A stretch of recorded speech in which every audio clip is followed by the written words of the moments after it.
Hey guys, Kyle here. So, just before the show starts, I wanted to mention our Patreon. You can pay us $1 a month as a thank you, as a tip. You can pay $2 a month to get access to one of our bonus content shows, episodes 2 days early, and a secret Discord chat where all of our Patreon donors get to go and hang out and talk with us directly. Then there's a $5 tier that you can donate to get access to a whole bunch more content. We have multiple bonus episodes on there. So please check it out. Patreon.com/itgetsweird. We don't advertise, we don't make money. So check it out and throw some money if you think that would be cool. Thanks.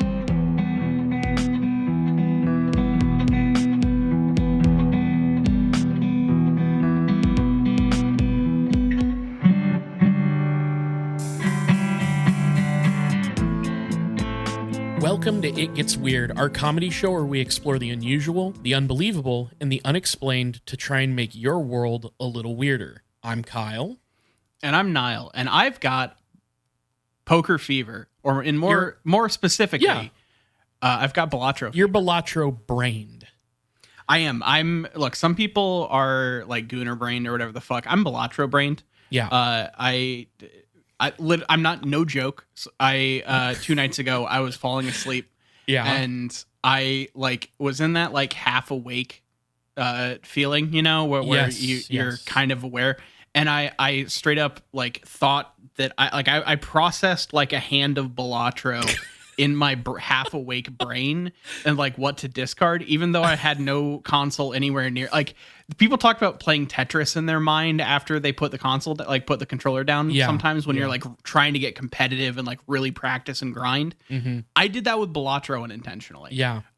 So just so people are aware. Oh yeah. I told Niall about this game, this little indie game called Balatro recently, that ruined my life for a weekend. That's the whole thing, but it's a poker roguelike. That's exactly, if you're into poker and you're into roguelikes, or even if you're not into poker and you like roguelikes, it's such a great design, I think. But the problem with a game like this that Niall's discovering, that I discovered the day that I bought it, is that it will delete a day of your life because it's got an addicting a day. Yeah. It's got an addicting gameplay loop. If you're sitting there dreaming instead of sugar plums and fairies, but rather Balatro hands, that's kind of an indication of. Yeah. Instead, I'm trying to get a fucking full house in an imaginary deck of cards. Yeah. Which let me tell you, the thing that keeps me coming back to that game, I'm no longer. When I bought it, I deleted 2 days. I basically lost a weekend to this game. Yeah, you had your own lost weekend. It was a whole much thing. like John Lennon. I was in a Balatro K-hole for a weekend. Yeah. It was and just to be fair to myself here, I was sort of mentally recovering from some stuff, and I needed a nice mindless little thing to do. I mean, it's not mindless; it keeps your mind preoccupied. I've had 2 coincidences like that have happened in my life where you're just oh, this hit me at exactly the right time. Exactly. And that was starting season 5 of Doctor Who, the day that my childhood dog died. Where I just marathoned an entire run of Doctor Who, and then what was the other one? Animal Crossing New Horizons releasing the day that I got furloughed from my job. Yeah, I mean, look, anybody who was in the Animal Crossing world when the pandemic really started hitting full swing knows what we're talking about here. Because I had a moment where I was very mentally overwhelmed for a number of reasons, and Balatro, like an angel, came and kissed me on the forehead. Yeah, the amount of time Jules and I have spent in the last week watching clips of Conan O'Brien's various shows while passing back and forth rounds of Balatro is higher than it should be. Yeah. I'll say that. Well, and you know what else Balatro's really good for? Is a podcast intro? Well, yes, definitely. But so that's one good thing. Good call. Yep. Thank you for that.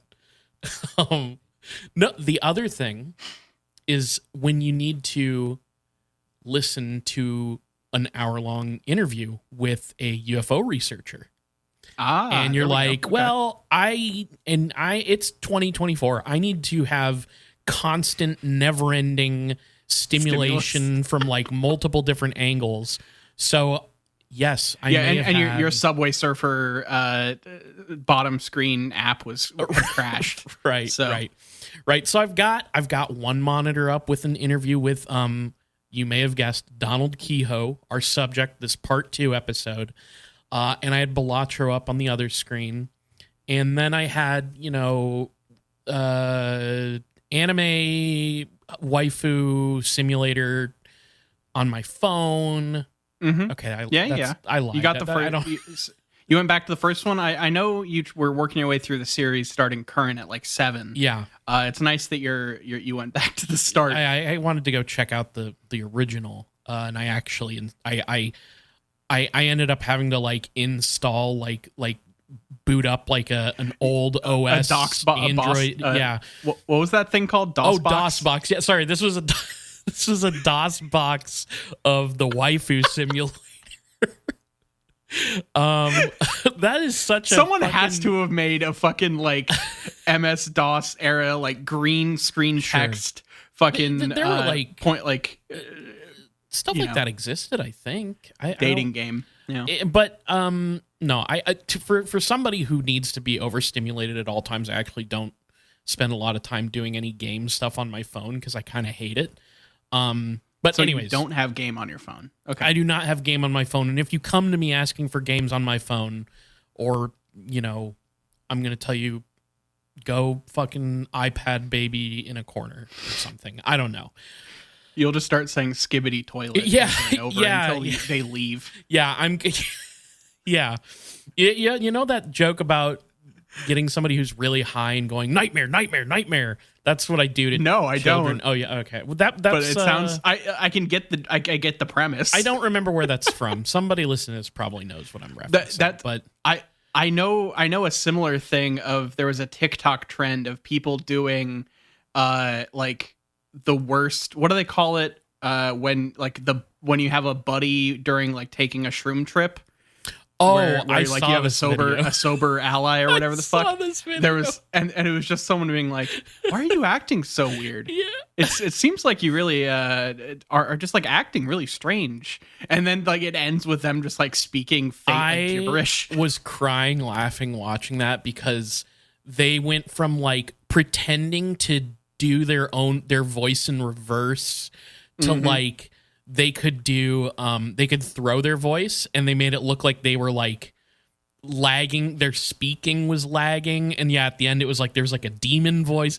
That made me laugh very hard. Well, the only way, the way to do that to me right now is to get up in my face and yell, Keyhoe, Keyhoe, Keyhoe. Cause I've spent an unbelievable amount of time listening to this man talk, looking at shit that he says.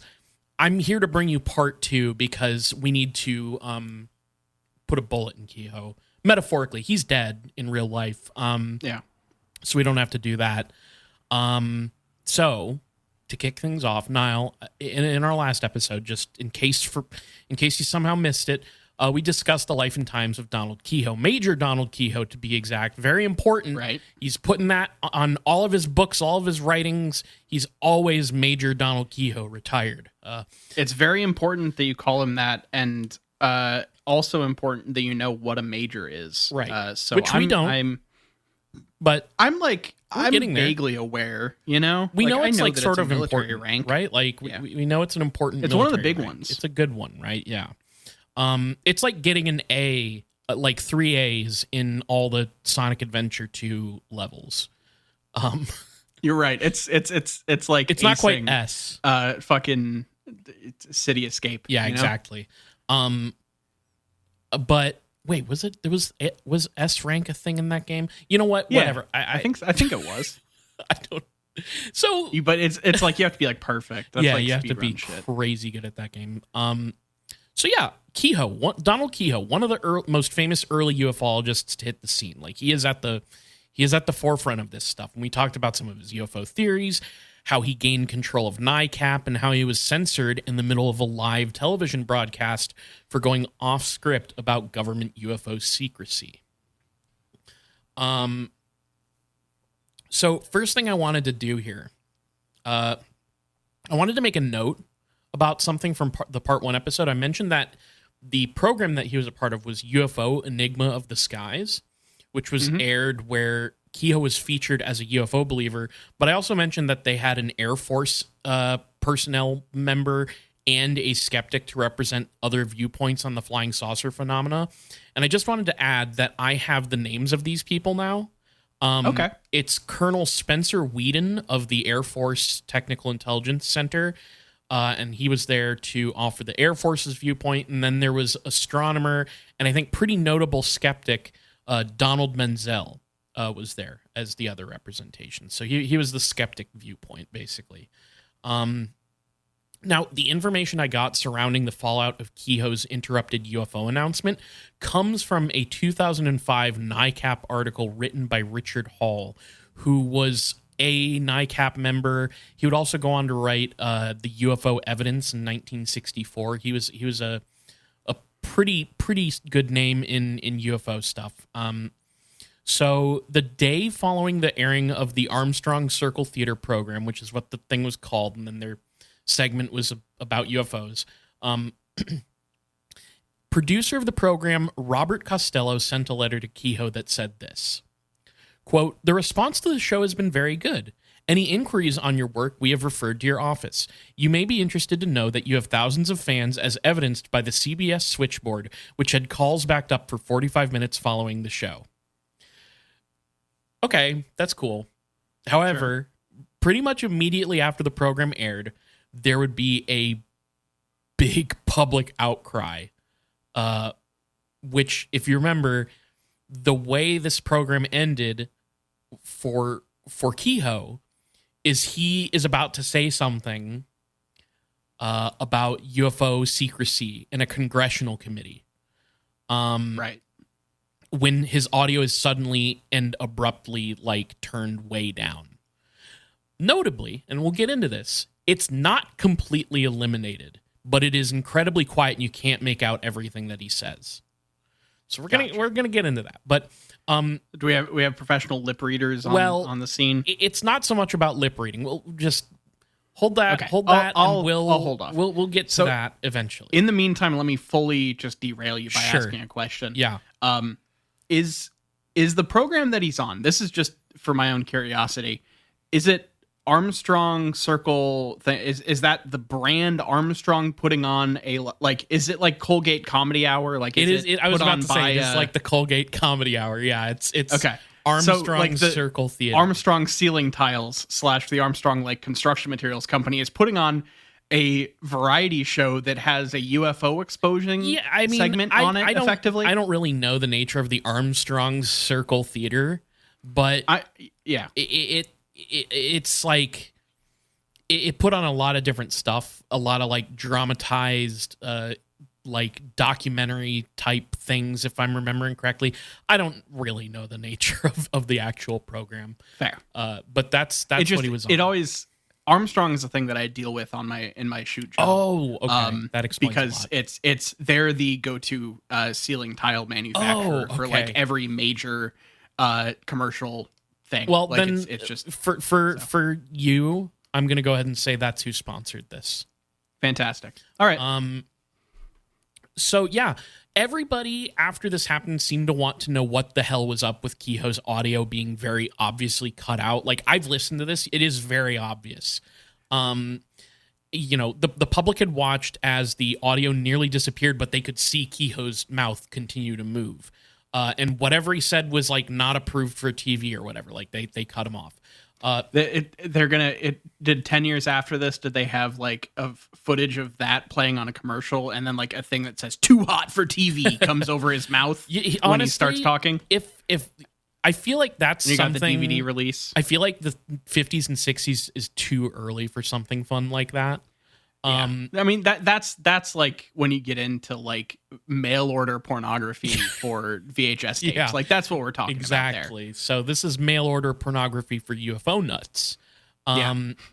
So Richard Hall, in his article for NICAP on the incident from like 2005, he has snippets of a few of the letters and statements that were made by the public in response to the incident, which I love. So a letter to Portland Oregonian on the 24th of 1958 says, "What was so important in Major Keyhoe's speech that we were not allowed to hear? I say this is an outrage."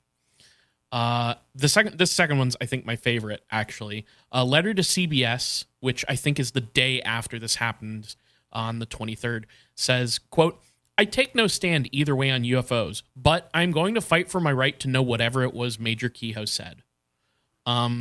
See, that one's fun because it's like, my principled stance is that you silenced this guy, not that I have any opinion about or anything in the thing about UFOs. Fuck that. I just don't want you to censor people's speech. Which that's sure. fair.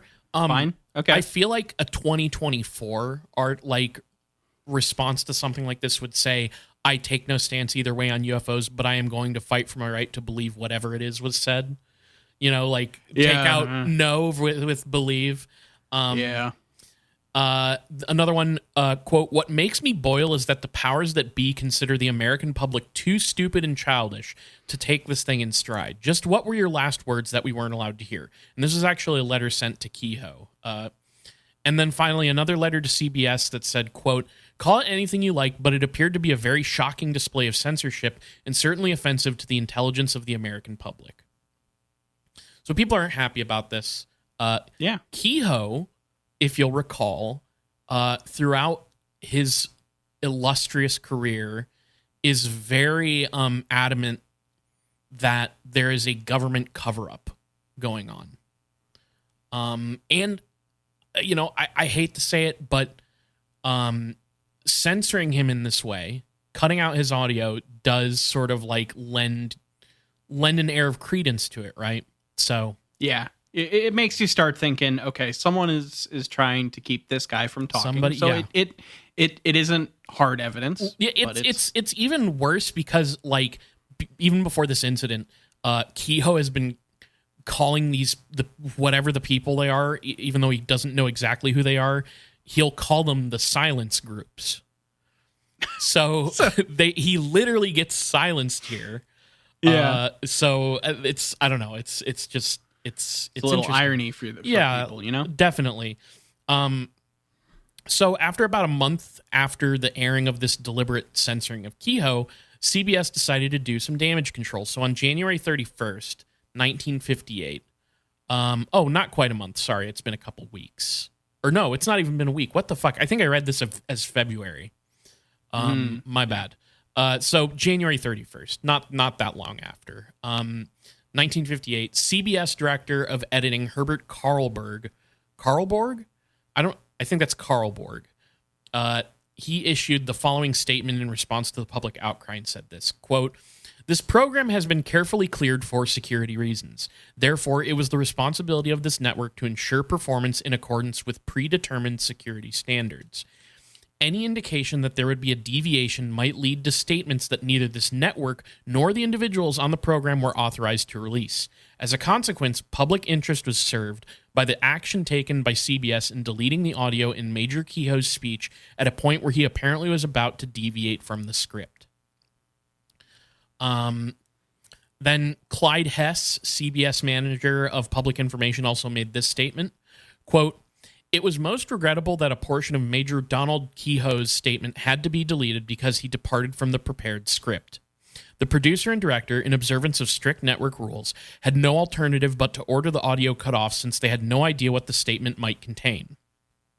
This network policy is designed to prevent any unfortunate incidents that might be embarrassing to the participants, the sponsor, the public, or the network." So, did he actually say things already that were off script, or was he about to? That's a good question, Niall, because they say both in those different remarks. Right.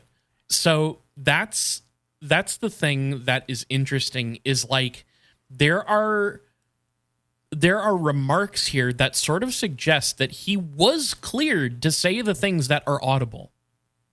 Yeah. And that as soon as he went off script, it was cut. But when you listen to the audio, you can hear him say stuff, which actually I don't want to jump too far ahead. So let me get to another thing here. So what Keyhoe claims he was trying to say when he was erupted, what he I think literally says he was about to say. On January 28th, 1958, less than a week after the program initially aired, Keyhoe informed the members of NICAP what he claims he was about to say on air before he was silenced. So it says here, quote, "In the last 6 months, we, being NICAP, have been working with a Senate committee investigating official secrecy on unidentified flying objects. If open hearings are held, I feel it will prove beyond doubt that the flying saucers are real machines under intelligent control." So you hear a portion of that. I think where he gets cut off, if I'm remembering the audio correctly, he gets cut off right when he's saying it will prove beyond the doubt. Yeah. Okay. But he says that he finishes saying that the flying saucers are real machines under intelligent control. Now, you can hear all of that up until he says that. And that's where things get a little fishy with this situation. Okay. So later on in 1960, Keyhoe would write another book. So in his book Flying Saucers Top Secret in 1960, Keyhoe would actually have something to say about this censorship moment. Okay. And what's interesting is when I don't need to reread exactly what he said, but when he comments on it in the book, he basically says that he said the same thing that he told NICAP that he said, but there's an entire section added. There's like half a sentence added where he talks about NICAP having evidence. Okay, so he changes what he said he was going to say in his book later? Yeah. So I mentioned in the first episode how there is Aaron Golias on the Saucer Life podcast points this weirdness, this like discrepancy out, and kind of questions like, well, did he... It's the 1960s and 50s. Mm-hmm. He may not have known what exactly was censored. He didn't have access to the broadcast, possibly. Right. So it could be that when he wrote his coverage of it in his 1960 book, that he just thought his entire statement was censored and gives an alternate telling of it. Nonetheless, there's a discrepancy there. Does a little punch up in the like to say that he has evidence sounds like way more legit, right? Like he doesn't mention evidence when he tells people at NICAP what he claims he was saying. There's even more problems with this because in 2024 we have access to this audio. We can go back and re-listen to it. We can hear what he said. You can hear the part where it cuts out. And when you listen to it, it doesn't sound like any of the statements that he claims they were. Like, so it's a whole other third thing. Yeah, it sounds like he's saying something about like appealing to the public to write to somebody, but there are like words in there. I don't have to get into specifically what they were, like the specific word different. That would be too granular for me. But I can tell you, as a person who has heard the audio, and you can go look it up right now if you want, Donald Keyhoe, Armstrong, whatever, go on YouTube. It's there. He says words that are not present in both of the statements he's given to NICAP and his 1960 book. That's interesting. So he straight up has like... He's like editing himself in real time as he's going along. Like, yeah, and I mean, you're not, and you can give him the benefit of the doubt, saying he didn't have access to the broadcast, so he is giving, his best recollection years, like a while after the fact, whatever. But there is the discrepancies. The whole thing about him being silenced gives the people that think that he's being, targeted some credence. But then when he starts changing his story a bunch of times, it then swings it the other direction. Yeah, for it's me, it's a little awkward. Like, I don't want to sit here and just be like, well, Keyhoe's entire handling of this is like malicious, but I mean, malicious is a strong word, but you know what I mean. And his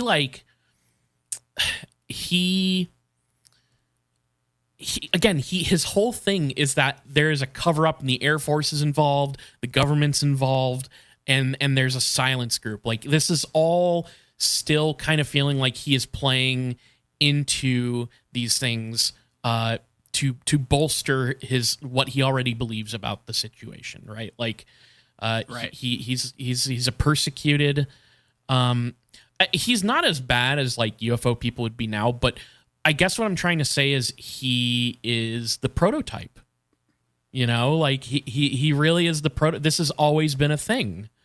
And the grift, I'm not going to say grift. The persona that he started has since gotten more and more ridiculous as people have moved into it. But yeah, this is the origin point. Yeah. Okay. So that's a whole thing. Now in Hall's article for NICAP, Keyhoe, I guess he claims that Keyhoe is like unnerved about the situation and the whole scandal surrounding it. So like pretty quickly after, he puts out his own statement, which says this, quote, "Due to a misunderstanding on my part about rules of approval on script changes, it was necessary for Armstrong Circle Theater and CBS to interrupt a statement I was about to make. While I mentioned it to one or two persons connected with the program, I had not discussed it with the director or producer or any representative of CBS. Certain minor ad-lib changes which I made had been allowed, and on that basis, I had assumed that the deleted statement would not be contrary to the program rules. Since then, I've been told that CBS continuity has to approve extreme departures from scripts. Therefore, the producer and director had no alternative but to order audio cutoffs since they had no idea of what I was about to say. I regret the misunderstanding and wish to make it plain that this was not an attempt at censorship by CBS or Armstrong Circle Theater." So, cool. But this does leave open Keyhoe's entire thing, which is that the Air Force is the one who stepped in, decided the terms of the program, and forced the script, and did all the edits at the last minute to make sure the script was... We have to kind of take Keyhoe's word at this, because I don't think we know one way or another if that's true. But we know there was an Air Force representative on the program and all that, but whether or not they actually like came in and like did all the things that he said, can't say that for certain. Yeah. I suppose it's possible, though. Like, the thing is, though, I wouldn't be surprised if it was true that the Air Force was coming into control, which we're gonna get into this. Yeah, I feel like we as a podcast a lot of the time are very quick to talk about the people that we're talking about in these episodes are a lot of times some form of grifter, charlatan, liar, whatever. There is the untruth there. But I think it also has to be stated that doesn't mean the government isn't lying about a lot of this shit half the time and that there wasn't a cover-up. For sure. And I want to very briefly here talk about some context surrounding the times that, like, during this incident, like what this era of ufology looks like, because, either you aren't as deeply ingrained as us and don't know about this, or you, basically... If you hadn't heard about this, this gives a little more context to what's going on with UFOs at the time. So, you, Niall, probably recall Project Sign, Project Grudge, and finally Project Blue Book, which were the U.S. Air Force's official investigation projects into the UFO phenomenon. And these had begun as early as 1948, and they're basically they're supposed to be UFO investigation projects. But it was more that they were trying to determine possible national security threats and the effect it had on the American public, like the UFO phenomenon. So by the early 1950s, Project Blue Book's in full swing, and it's headed by this guy, Captain Edward Ruppelt, who had worked there for like 2 or 3 years before retiring. And they would also have the scientific consultation by Dr. J. Allen Hynek, an astronomer who had previously been involved with Sign and Grudge. And, this is a time when UFO sightings were popping off in the early 50s. This is like the culmination of that really early UFO fever is the 1952 DC flyover, the Washington, D.C. UFO incident. So there's this UFO, quote unquote, hysteria among the public. It's like the focus on the subject is at an all-time high in the early 50s. And so in January of 1953, the CIA puts together the Robertson Panel, which is a panel of scientists that was meant to sort of generate a proper response to the public's outcry about this stuff. And to keep a long story short, following the Robertson Panel's conclusions, the U.S. Air Force's approach to UFOs was changed. They basically were going to do what they couldn't. They decided they were going to not talk about UFOs. They were going to try to keep the public about UFOs, public quiet about UFOs. Like, so I'm not trying to defend Keyhoe's more paranoid beliefs here about like silence groups, but there is something to the fact that the Air Force genuinely wanted people to shut the fuck up about UFOs. This is partly likely because they're still kind of confused about the phenomenon as well. Like, they're trying to figure out what's going on. There's the angle of like fear of the public's response generating some sort of what's the word? Panic, mass panic, mass panic is a part of it. So, and also, like, weren't they worried? Like, this would be when we're in the Russia kind of thing? We're in the Cold War, so there's that. Like, do you want the government to admit that there is a power out there that they don't understand or know how to deal with? Exactly. No, because they're in a détente with a fucking major world superpower. Yeah. So that's kind of the point I would like to make about this. Is like, it's entirely possible that what Keyhoe is saying is true, that the Air Force stepped in and dictated terms and did edits of the script and all this stuff. I think that's possible, but we can't know for sure. And there really is this official stance of secrecy that we know about now, that was pretty well understood at the time as well, because of how fucking, dismissive the Air Force and all these investigations by the government or whatever into UFOs was. These dismissive policies would kind of provide the gust of wind under the wings of people like Keyhoe. And Fly Keyhoe did. So even before the Armstrong censorship incident, Keyhoe would be hired onto a bunch of speaking events for a long time. In fact, by the time the Armstrong's Theater censorship incident occurred, Keyhoe had been a seasoned speaker in the lecture circuit, speaking to crowds of people in gymnasiums and auditoriums around the country about his UFO theories. In a 1953 article published in the Daily Home News, we get this review of Keyhoe's UFO career. It says this, quote, "He's in demand for serious TV and radio performances, lectures, and technical advice. Each morning an average of 20 letters are delivered to his home near Mount Vernon from serious, respectable, and the honest persons, quote, reporting the signings and offering additional information on saucers. Another impressive collection of evidence Keyhoe produces is a growing stock of letters from Air Force pilots. A great many add bits of support and new facts on specific sightings mentioned in his book. Only a very few letters from Air Force officers challenge his premise that saucers are both real and from outer space. Many of them are sharply critical of the way the Air Force has been treating the subject." So he's got collection. This is actually one of the big... This is the thing about Keyhoe at the time, like what made him a hit. And we sort of touched on this in the first part, but he's like, not only does he have his like military background that he can lean on as to give him like this sort of superficial authority on these subjects, specifically as like an aviator, but like he will actually present factual thing. Like, he will present the cases and the reports and everything very factually. And then he'll draw conclusions that are kind of pretty far afield. Which, again, that's another pattern that he just was very, at the very front of for ufology.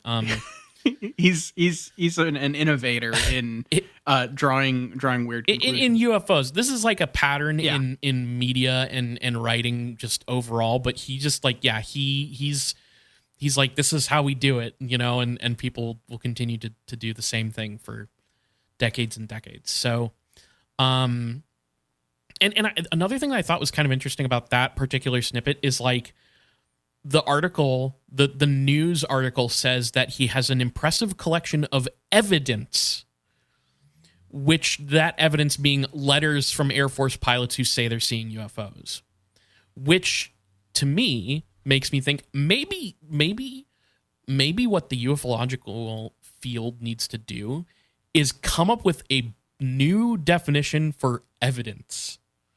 Because that word gets stretched like a Stretch Armstrong doll by ufologists and people like that. It's like UFO quote unquote evidence to this day, and especially in 2024, honestly, is just like some military person saw some cool thing in the sky that was weird, and that's our evidence. And it's like that is not evidence. But it's the kind of thing that Keyhoe is and the people who are like kind of eating up the stories, that's what they're taking as evidence here. Now, in the early 1950s, Keyhoe would actually be in contact with former head of Blue Book, Colonel Ruppelt, who I mentioned just a little bit ago. So in June of 1954, Ruppelt would discuss his work that he was doing. He was consulting for a movie about UFOs, and he was writing a book. And so they're in contact with one another, Keyhoe and Ruppelt. And Ruppelt's like asking him for business advice, doing all this, consulting work and writing and all this stuff on UFOs. And so Keyhoe writes back to him and says this, quote, "You asked about lectures. Don't sign up unless you get a good offer, better than the one I had. My outfit took 40% of the gross, and I had to pay my own expenses. I wouldn't agree to less than a 70-30 split if I talked next season, and I'd try for 75-25. You should be able to get some paid engagements out in your area, I think. I don't know any California bureaus, but your movie company people should know some names. You should arrange for evening talks so they wouldn't interfere with your work, or Saturday and Sunday appearances before clubs, etc. Regular bureaus often get $250 for a luncheon engagement from the bigger luncheon clubs, Ad, Rotary, etc." And he goes on. He concludes with, "I learned later that one good TV program on a network is worth 20 such lectures, probably worth 100 of them." Hey, at least he understands the importance of good exposure. Yeah. He realizes that you got to do the TV appearances because they're going to get you all the other stuff after the fact because you're on TV. Yeah. Yeah. I don't know. That guy just laid out the entire thing for like the entire business model for the entire cast of Ancient Aliens. Yeah. Like that is how all of that shit. Oh my God. I mean, now 40%. they tour. Ancient Aliens fucking tours. What the fuck? I know. They came through Indianapolis. I thought about it. I was like, but I don't want to give these people my money. I know, but like if it comes through Baltimore, I'll try to go. Let me know. I'll see if I can. But 40%, that is fucking crazy. That is a lot. That is a lot. Like, I mean, I know like entertainment managers are, that's like part of the deal but that's a lot. Is that normal? I don't know. Did you see the whole thing where Jeff Rosenstock was like posting like venue T-shirt sales cuts that they like forced them into and stuff? I mean, it's like the day Propaganda started discourse randomly by talking about merch by yelling at like, Jeff Rosenstock. Yeah, fucking people just want to fucking wait. What? You don't remember this? Propaganda because Propaganda kind of took a shot at Jeff Rosenstock. Really? Because you shouldn't play the Clear Channel venues if you don't want to deal with that stuff, and you should work at like it was this kind of like, I get what you're saying, but you like, this isn't. I don't know if this is the person to be taking this argument with. But wow, I didn't know about that. But you know what I'm talking about. Like just like it was fucking look, the stuff about venues and merch prices is fucked up, and that Clear Channel is evil and should just fucking burn to the ground. Yeah. But God, yeah. I'm just bringing up because it's like that's just the world we live in. It's still a fucking thing. Yeah. It's like crazy how much people are just getting wrung dry just trying to like make a living doing various kinds of entertainment or public appearances or whatever. But anyways, nowadays to be a band, you have to do a lot more with TikTok than touring. Yeah, it's fucking terrible. But my impression is that it's still very good money apparently to go on the UFO lecture circuit, especially if you are talking about the current military disclosure movement stuff. It's like that's I guess. Do you ever like sit here and think to yourself, maybe I should just become a shill and see who will pay me so I can, I have thought about like what would it take for me to just, compromise your cash in, Yeah. And I think it would have to be a lot of money, not because I'm that level of principled, but because I hate doing things that I don't like that much. Yeah, same. Like I really you would have to get over my my barrier of like executive dysfunction, but more than you have to get over. Like the morals are a thing. I'm not saying I don't have them. I'm just saying that it's not the biggest obstacle in me. No, I think we're both very similar in that we fucking hate being told to do things that we don't like. So I don't know. I feel like it basically, if you ever hear the production of this show go up by like times 500, then we probably were compromised. But that's not happening. So if we ever start to sound like an NPR podcast and like then everything's doing fucked. Fucking Blue Chew ads, then you'll know we've sold. Don't worry, that's not going to happen. So Keyhoe is very much spinning his popularity, his best-selling book, his True article. He's spinning it into a career about writing UFOs specifically. And it does it does kind of make me think, like, was there a compromise made somewhere between this like actual evidential scientific research and work on UFOs and producing lucrative material and speaking gigs? Like, was a compromise made there? But he's also like not making a lot of money. Like he one of the things that he says in one of the newspaper articles is like, I barely made enough to live doing this, and so I could have probably made a better living not writing about UFOs. I don't know. You can't say that for sure because, like, again, he's super popular. He has like a best-selling book, but like, I think it's less about the fact that he's writing about UFOs and more the fact that like making a living is hard.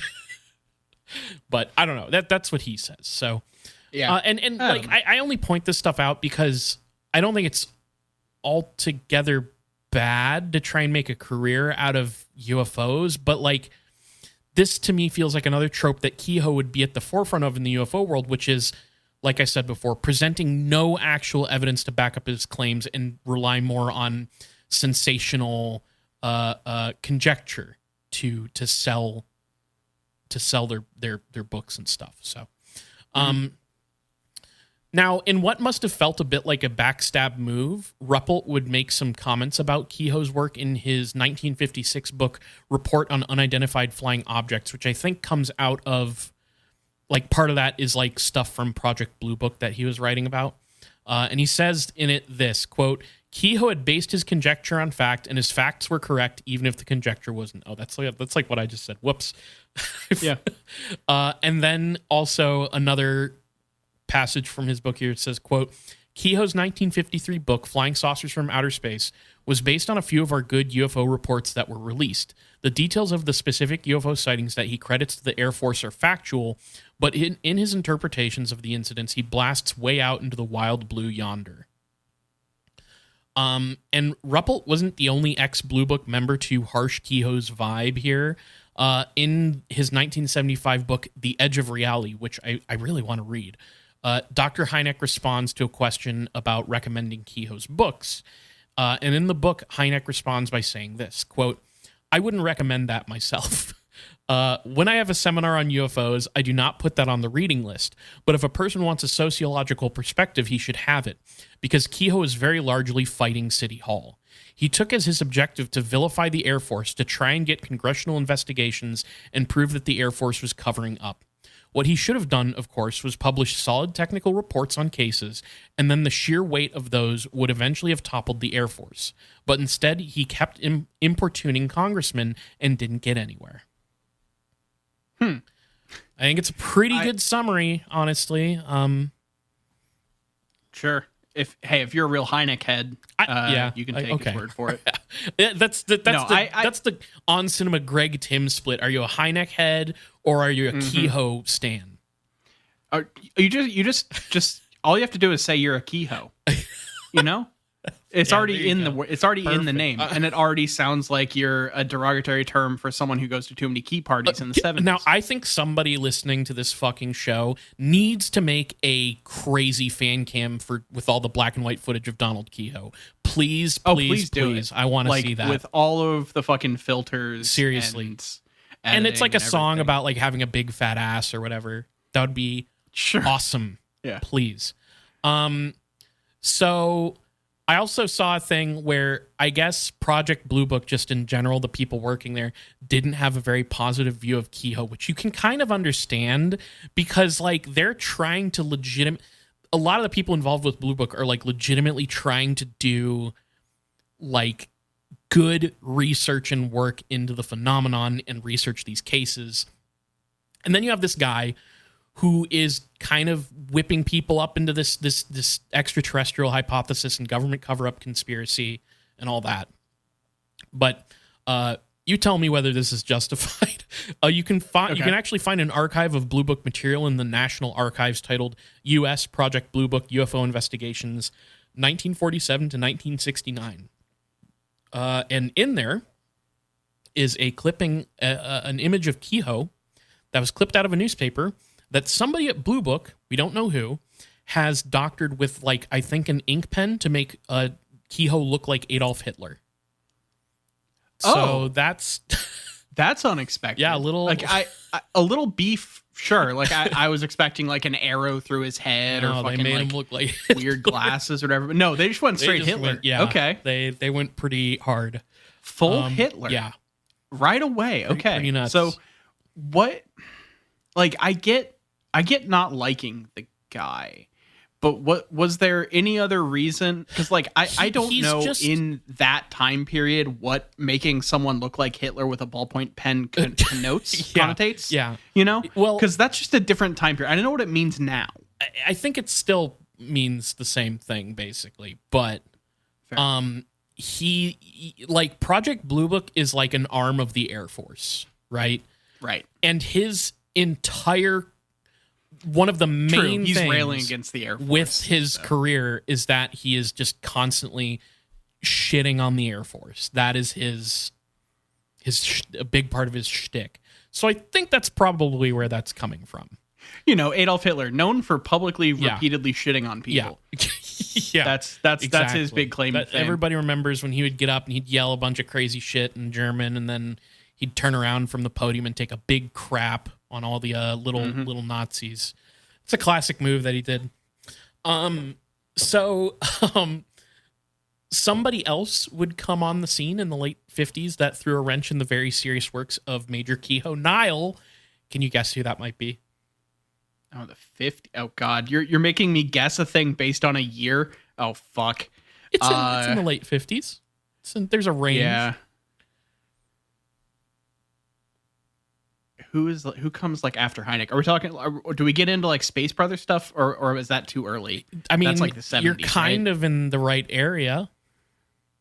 Or are we? Oh God, I have no idea. Oh, you would have gotten this, I believe, if we had like enough time. If I had a list of like names in front of me, I probably could pick it out. But with no anything, I'm having trouble. George Adamski. Oh, It was the contactee movement. There you go. So you moves from I saw a UFO in the sky and the Air Force told me I didn't to I was taken aboard said UFO and they did things. Exactly. Okay. Exactly. Yeah. And it's like, the idea though, it is funny to me to be like, there is a secret government conspiracy, UFOs exist and they're aliens, and that's the respectable, serious research. And the thing that I don't respect are the people saying that, oh yeah, they also took me on board their ship and I met them and they were kind of chill. Well, it's like the people that have something against self-insert fan fiction. It's when you start making yourself a character in it instead of just just an onlooker that it so seems more, like yeah. We have way too many analogies in this show that come back to fan fiction. I mean, it makes sense, but it is. It's there is something to fan fiction as a microcosm of human existence. Yeah, it's true.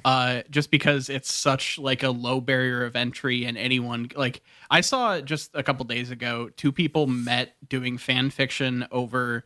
Like two people that are now like married and live together met because they both wrote fan fiction that the other could vibe with, based off of like a hyper specific niche character from Meet the Robinsons. Okay. I feel like this may have been posted in our Patreon Discord. I think I saw the same thing. I think it might have been. I don't remember where I saw it, but that kind of shit brings me such joy. I do. Like I enjoy people that. Just finding their weirdo out in the world is fantastic. Well, Adamski fucks things up a little bit from here. Yeah. All right, Adamski. For people who don't know, Adamski was part of the contactee movement. The contactees were people who, like Niall and I just described, were aboard saucers a lot of the times meeting with aliens. They were in close contact with aliens and stuff. So that's their claim anyways. So there's this July 13th, 1959 article in the Daily Herald titled Flying Saucer Disciple Blasts and is Blasted. That's the actual title? Yes. By United Press International. Blasted. So here's what it says.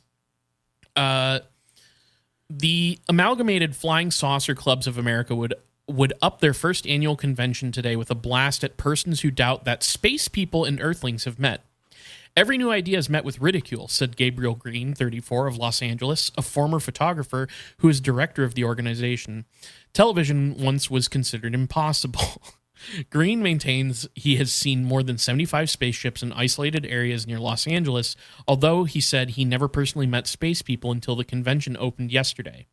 Shortly after the convention opened, he said spacelings who looked almost exactly like Earthlings were attending the meeting. Green, who says he receives his information about outer space from other Earthlings who have met interplanetary travelers, shrugged off a sharply worded telegram he received from the National Investigations Committee on Aerial Phenomena, aka NICAP. The telegram from Major Donald Keyhoe, U.S. Marine Corps, retired, director of NICAP, said in part, quote, "Your carnival approach to the subject of unidentified flying objects is offsetting serious work by NICAP and other fact-finding UFO groups." So you're making it worse for them. Yeah, all right. I'm also like, I don't know if this is exactly what it is, but I'm pretty sure this annual convention meeting the quote unquote spacelings.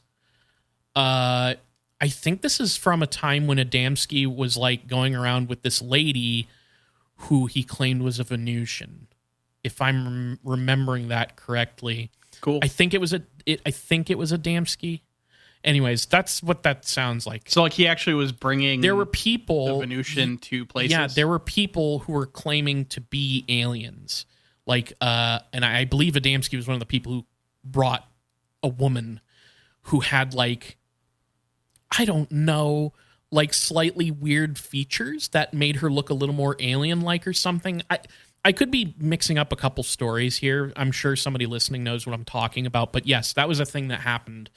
Yeah, someone will post a link to it without context in like here's the thing you were talking about in the Discord in like 3 days, and I'm gonna be like, I have no idea what the fuck you're talking about. But and then I'm going to listen to the episode and it'll be back. Yeah. So Keyhoe would continue lecturing and writing books throughout the 1960s.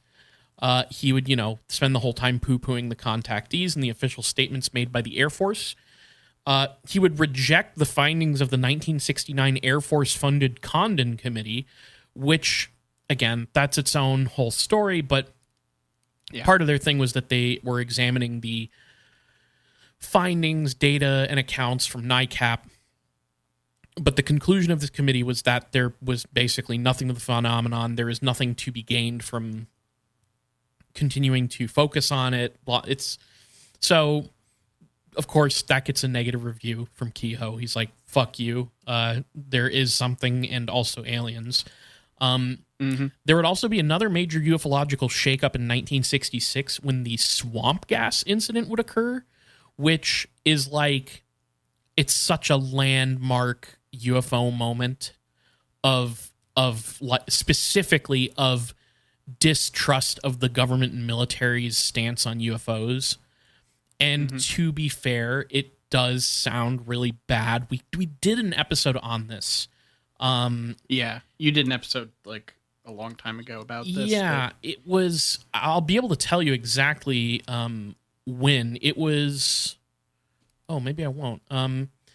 I thought it would be in the.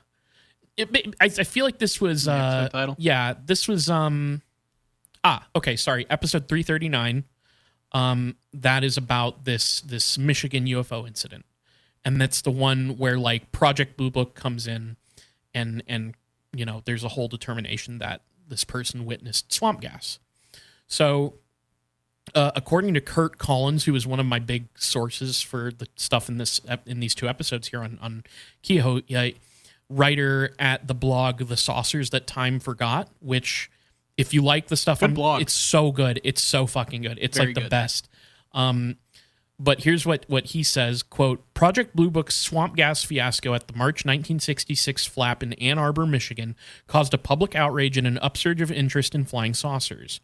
The demand for UFO lecturers was so great, two other speakers tried to horn in on Keyhoe's territory. Jim Moseley, publisher of Saucer News, and the flying saucer physicist Stanton Friedman.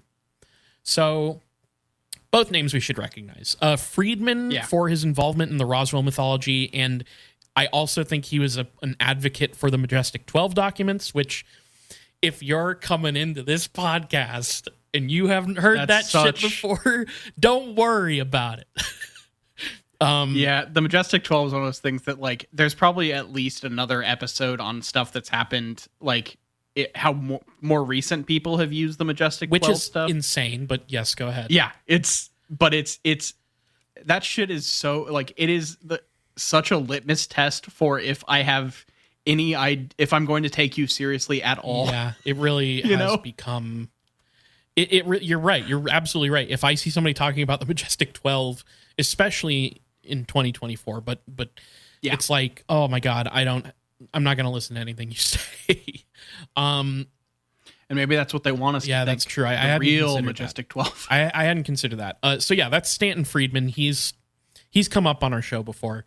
And Mosley's definitely come up on our show before for like a lot of reasons. I think he gets involved with, so he's like, he's worked with Gray Barker on, and I think they both were on Saucer Smear, which was a whole like zine thing that was published about UFOs. And I do believe that was them. But then I think most notably we would know Moseley because he was one of the main guys who exposed Adamski as a hoaxer, and his photo, his UFO photo, he also just kind of generally fucked with Adamski because he was the guy who, like, I believe, like, hoaxed himself as a contactee and called up Adamski and, like, convinced him that he was an alien contactee and told him all this bullshit.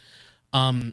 So, like, Moseley's a weird character. We should do an episode just on him sometime because, like, part of his career he is like creating hoaxes and chaos in the UFO movement and stuff. He's interesting. So, but anyways, the point is Keyhoe was no longer the main guy of UFO writing anymore. He was no longer the main lecture guy. Like, people were starting to kind of edge in on his territory. Yeah, there's a whole new kind of vibe. The young kids are doing the contactee bullshit now, and so no one wants his old extraterrestrial hypothesis. Yeah, and it is kind of funny. Like Jim Moseley does kind of feel also like a sort of natural progression here of like we can't take this phenomenon fully seriously, like in running parallel with the contactee movement and stuff. It's just things are gonna just spiral out of control. Not that it was ever under any sort of control, but under the Air Force's control. Right, exactly. Sorry, forgive me. But yeah, none of this means Keyhoe didn't get work. Like he on top of the aforementioned books and lectures, he'd also still get tapped for more articles in True throughout the 60s, which is where he initially wrote Flying Saucers Are Real. And then NICAP, which Keyhoe was still leading throughout the 60s, didn't fare so well. Membership was on the decline, and the financial issues that plagued it since its inception finally took its toll on Keyhoe. And in December of 1969, the board would make Keyhoe retire. So he got ousted from NICAP. Yeah. Okay. Yeah. And then I read that I think it operated until 1988, and then it just was dissolved. Stopped being a thing. So his last book would come in December of 1973, titled Aliens from Space, The Real Story of Unidentified Flying Objects. He's still writing about this stuff. There was actually an appearance of Keyhoe in 1975 on a television show called Great Debate. And he appears on there to discuss the subject of crashed UFOs. So we actually have here a listing for the show from the Ottawa Journal that says, quote, "Resolved that unidentified flying objects from outer space exist. Speaking for the motion is Major Donald Keyhoe, author of several books on the subject of UFOs. His opponent is Colonel William T. Coleman, former Chief of Public Information for the U.S. Air Force and a science fiction novelist." So he's like clear up into 1975, and he's like gotta be fucking old now. I'm not gonna do the math.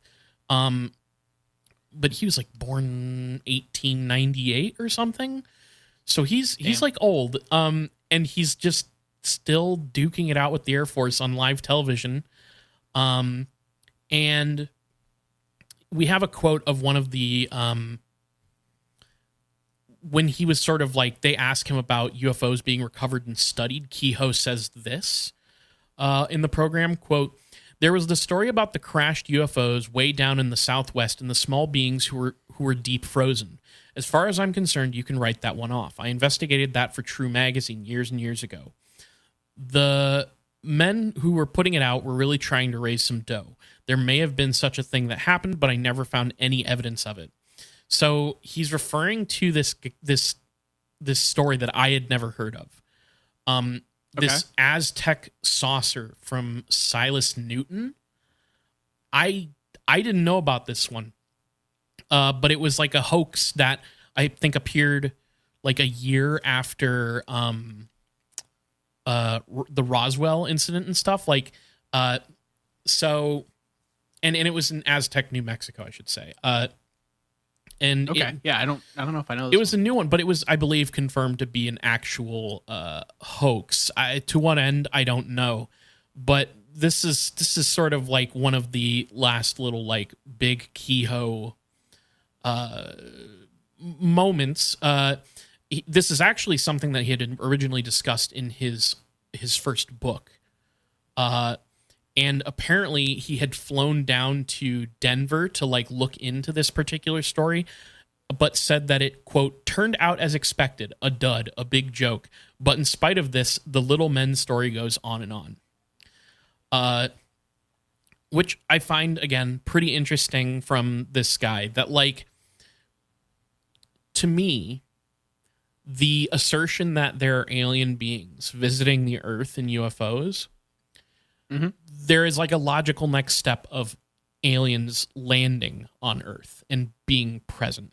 Now, this story, it's a hoax. We know it's a hoax. But I find it funny that he like and it kind of makes sense, but it's still funny to me that like his thing is like I start the credibility goes down as soon as you start talking about aliens landing and coming out and like doing stuff on Earth, because his whole thing is like that he is arguing that we are under observation. Yeah. So it's like I guess UFOs are just fucking flying around and never getting too close because they're just observing us. Yeah, so there's never any interaction. It's just them checking in, basically. Yeah. So does he... Yeah, okay. All right. Yeah. So, that's just, I don't know, just a little note that I had on his... Like, I don't know why... I guess I don't quite know what the argument would be about why aliens, if they're flying here in UFOs, why they wouldn't also be on the planet.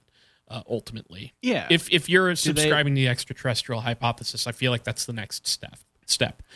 Does no alien teenager ever fucking hijack their parents' spaceship and come to Earth and party? Like, I say that somewhat as a joke, but also somewhat seriously. Like, whenever this is the thing that I struggle with a lot when talking about aliens is like, how much assumption can you make about the culture of an entirely heretofore unrecognized being?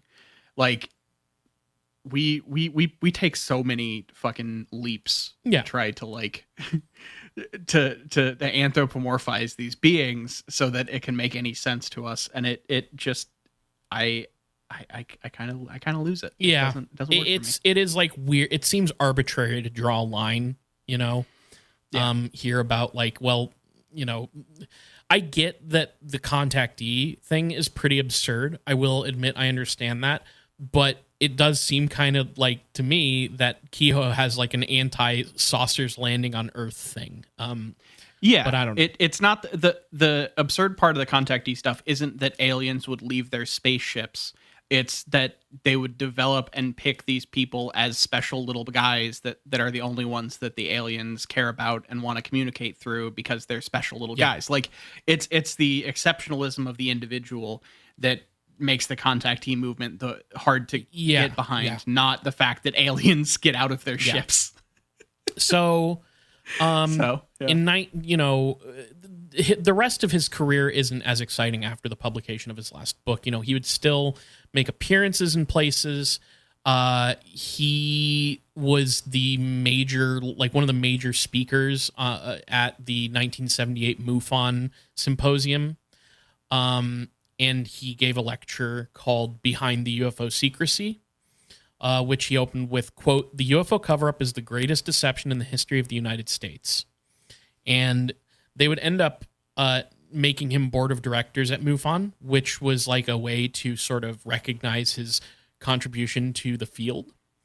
And so throughout the 70s and 80s, he would be contacted for quotes and things. He's, like I said, he's fucking old. And so November 29th, 1988, Major Donald E. Keyhoe, retired, passes away at the age of 91. Wow. Okay. And I have a little... So long life. Yeah, he had a long life full of UFOs. And I have a little snippet here from his obituary in the Washington Post from December 2nd, 1988 that says here, quote, "Mr. Keyhoe wrote books about unidentified flying objects. Flying Saucers Are Real was published in 1950, and Flying Saucers from Outer Space was published in 1953. As director of the committee on which he worked from 1956 to 1969, he spent much of his time attempting to persuade the Air Force to investigate UFO sightings.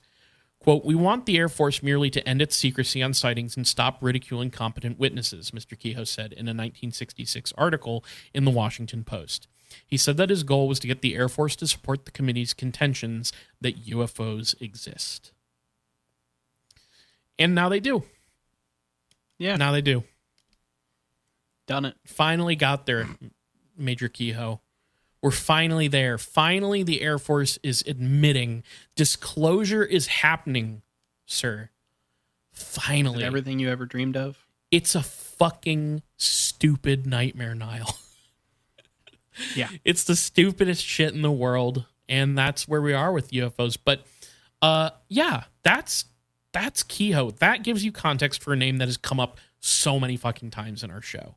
he has talked about so many UFO cases that we've touched on. I think it was important to know about him. Yeah, an important figure in ufology, despite all of the shots I've taken over the course of 2 episodes. But it's not without his personal hangups and his focuses. Yeah. Just want to throw out there, outside of just reading parts of Keyhoe's own books, my sources, you can check out the blogs The Saucers That Time Forgot and its companion blog Blue Blurry Lines, which are both managed by Kurt Collins, who collects these like old UFO historical things. Fantastic, both worth checking out. I also was using the NICAP archives. And then there's Aaron Golias and his podcast, The Saucer Life. Fantastic show if you like this stuff. And then there was a new thing that I found that I'd never seen before called Project 1947 by Jan Aldrich, which is basically a documenting the really early UFO stuff and the history and the people involved. Like they had some awesome they weren't like trans they basically had taken the text from the true articles that Keyhoe had written and like put them online. They didn't scan them. They like fucking wrote it out, but they also had like taken the photos from the magazines and stuff and like gotten high quality scans. They reproduced the articles on this website. So that's another fantastic one. So shouts out to all those sources. Really, really excellent stuff. So, Niall, are you ready for a big question? Oh, I'm always ready. All right. If somebody were to include a review of your life's work in a book, what belief do you think they'd be most harshly critical of? Oh God. So you're just like, hey, what can you say that people can make fun of you for? Well, I know what would happen to me. Okay, yeah, go ahead. This is the book that Niall's written, co-authored with Garrett. And there's a chapter devoted to my relationship to pineapple on pizza. Okay, yeah, you're the most unique thing about you is your opinion on a meme pizza topping. A meme pizza topping. Look, this wasn't about the most unique thing about you. It was like, what is the thing that you stuck to in your life that people would take umbrage with, and write a chapter in their book. And I feel like the thing that I have been, harangued about, harassed about, more than anything else is my pineapple on pizza thing.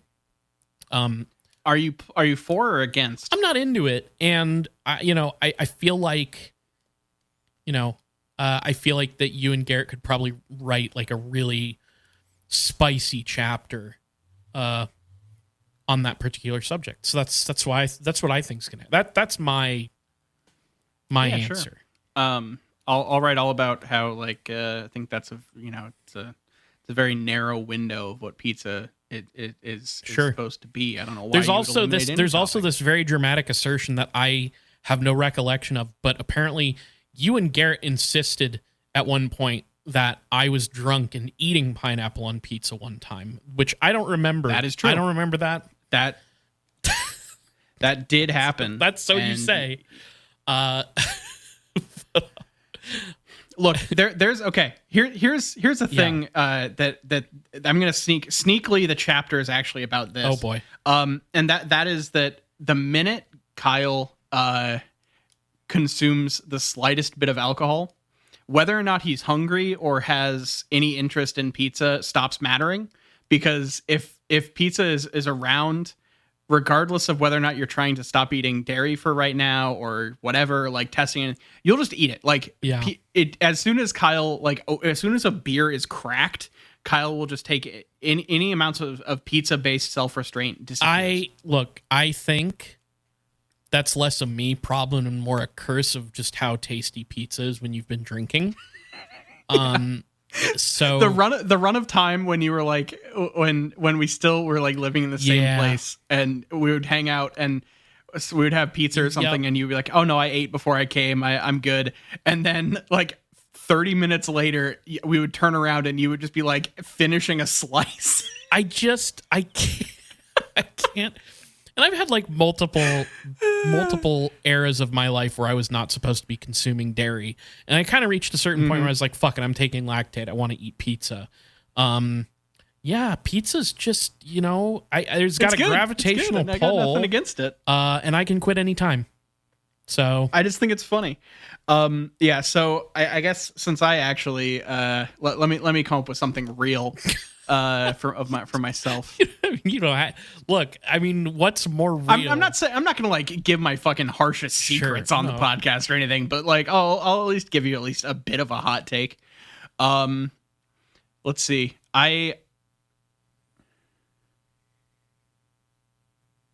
The thing that gets me yelled at the most when I say it is that I've never seen or have really any interest in seeing The Wizard of Oz. Oh, sure. People really take that with like I'm not human because I haven't seen it. Right. It's really weird how mad people get when I say that. I don't know why. That is so your belief that people are going to criticize when they do the Nile story is like Niall never watched The Wizard I missed of Oz out. And doesn't care about watching it. Yeah. Which I'm going to say, I'm actually a supporter here. As somebody who's seen the movie multiple times, in retrospect, I get it. Yeah, I have no problem with it. It just is not a thing that It's not that vital. But I do think that it's sort of like, I feel like, this could get me in trouble if I say this the wrong way. Maybe this will land me a harsh review. Yeah, I'm trying to side load you with a new thing to write about. I sort of feel like the type of person who would actually want to like verbally abuse you over having talked about not seeing The Wizard of Oz and also not caring is like a Disney adult style person. That's the thing. I like if it were someone, if the people were coming like a at real me with, person, like, it's an earlier if people are coming at me with like it's like a landmark thing of cinema and like the transition from kind of black and white to color. You see one of the little people kill themselves in the background. No, but like if you're coming at it from like it's an important piece of filmic history, there's something to that argument. But no one ever does that. It's just like it's so good. How have you never seen it? It's like the best thing ever. It's so cute. Like, sure, I have no problem with it. It seems perfectly fine. It just doesn't. I'm going to steal this from Scott Aukerman because he's famous enough that it doesn't matter. He ends his podcast, Scott Hasn't Seen, by being asked, could you have gone to your grave? And a lot of times the host will make up kind of an elaborate death sequence for him. And someone on your deathbed asked you, could you have gone to your grave having not seen this movie? And like, would you regret it? And I think Wizard of Oz is just kind of on like I wouldn't be mad if I'd seen it, but I can go to my grave having not seen it and feel just fine. Yeah.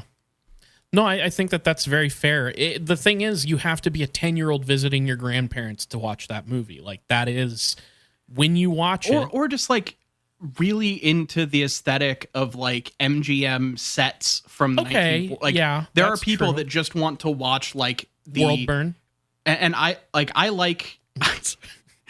have enjoyed watching stuff like, like Singing in the Rain and like where it's you have like sequences of these big sets that are very kind of out of reality, and it's more kind of stage play-esque in that way, and that's fun.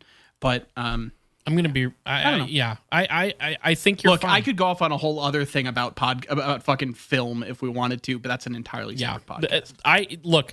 When the book about you comes out and they have that whole harsh section about you and your relationship to that movie, being nonplussed about a film, I'll be the first to defend you because you're dying first.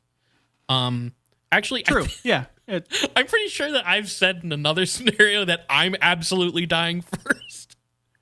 Look, it switches over time, and people who are listening to the show that are really tight and like in on it and listening will know why. I mean, let's be real here. We're both going to... The answers are We're going to both die at the same time, and we're both going to be involved in whatever kills us together. Garrett's going to be there. He won't die. Garrett won't die. Garrett lives forever. Kind of like a dog does. Yeah. That's it. What are we even talking about anymore? I don't know. Are you ready for some business, Niall? Yeah, let's go ahead and wrap this one up. So if you want to follow us on social media, because why don't you want to spend more time there? We're on Twitter at IGW Podcast. You can follow us on Facebook.com/ItGetsWeirdPodcast. And we're on all your favorite podcatchers from, I honestly don't know what, I feel like another one is saying it's going to die every 6 months and I have to learn, but we're on all the major ones, Spotify, Stitcher, Google Play, whatever the fuck. Look us up. If you look up It Gets Weird on your favorite podcatcher, we're probably there. Twitch.tv/ItGetsWeird. Gamers unite. Check out our Twitch stream. ItGetsWeirdPodcast@gmail.com. Send us an email. Why don't you? We'll maybe read it on the show if it's good. If it sucks, we won't. And that's the rule. Patreon.com/ItGetsWeird. You must go to our Patreon. I am commanding you now. Go to our Patreon. Sign the fuck up. Join the It Gets Weird army. Patreon.com/ItGetsWeird. We have a $2 tier and we have a $5 tier. At the $2 tier, you get access to It Gets Weird TV. Right now, we are watching The X-Files Season 2 and discussing episode by episode on a podcast called It Gets Weird TV.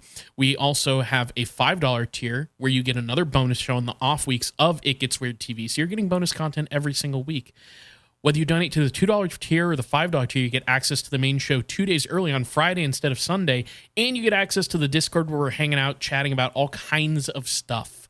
If you ever wanted to chat with us about UFOs and stuff directly, that's the best place to do it, and you're going to have to fucking pay some cash moolah for that privilege, my friend.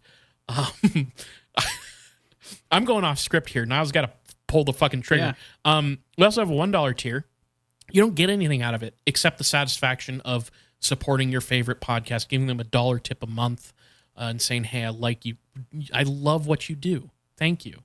If you can't donate, please tell your friends, tell your enemies, tell your congressman all about It Gets Weird Podcast. All right. Thank you all for supporting the show. This has been It Gets Weird, and I've been Niall. And I'm Kyle, signing out. Peace.